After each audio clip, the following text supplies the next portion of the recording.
Money, money, money. These people are haggling over every cent. 14.50, all done at 14.50, no more. Sell it 14.50, absent bidder. At this auction near Saint-Helier, the capital of Jersey, people buy things they otherwise couldn't afford, like a car for 200 euros. Here in downtown Saint-Helier, people have money to burn.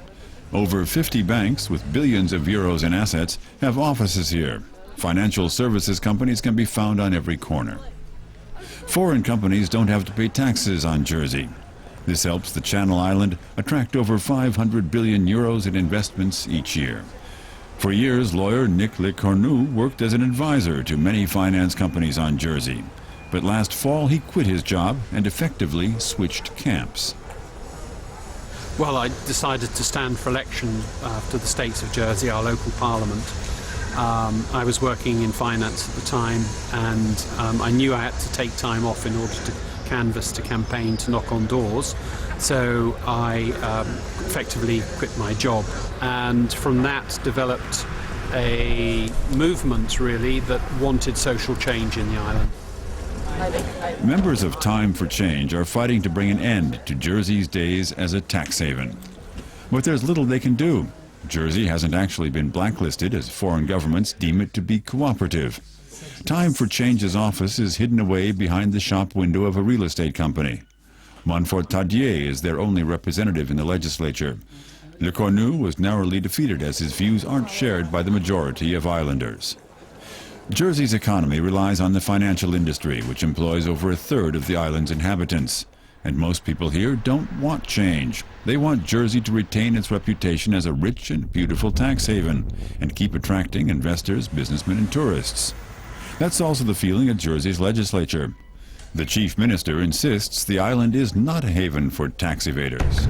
We are anxious to maintain the reputation of Jersey as a very respectable, honest, reputable place.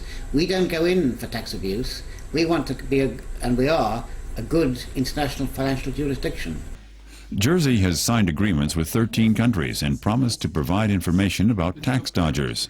Still, Nick Le Cornu and his comrades in arms think that's a joke.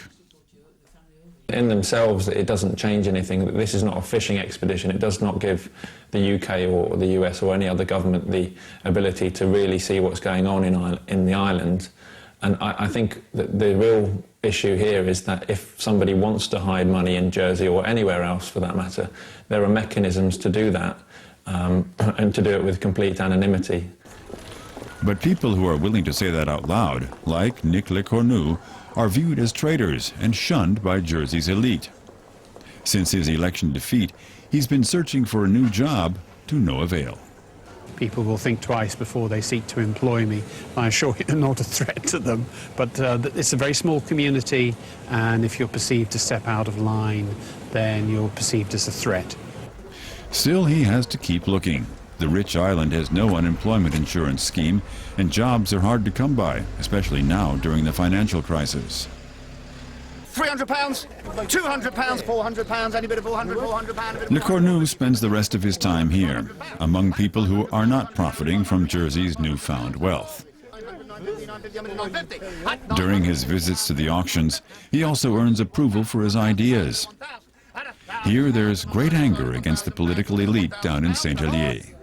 Sell it £1,000. Where if you are declaring £10 million in income, you only pay 3.5% tax. Why? I have to pay 20%. I can't go to the tax office and say, I would like to pay 2% income tax because I'm very rich. Well, it might be very nice at the moment, but there will come a time when countries will stop letting Jersey have their tax money, and then what will we do? We'll have nothing left.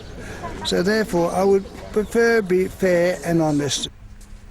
Nick Le Cornu plans to keep fighting for fairness in his homeland.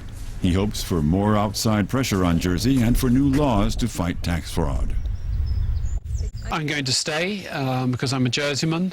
This is my home, and I want to be part of the process of reform and modernisation that is much needed in the island. That's my ambition. In 2 years, Nick Le Cornu plans to stand for election again, and then he hopes to effect real change on Jersey.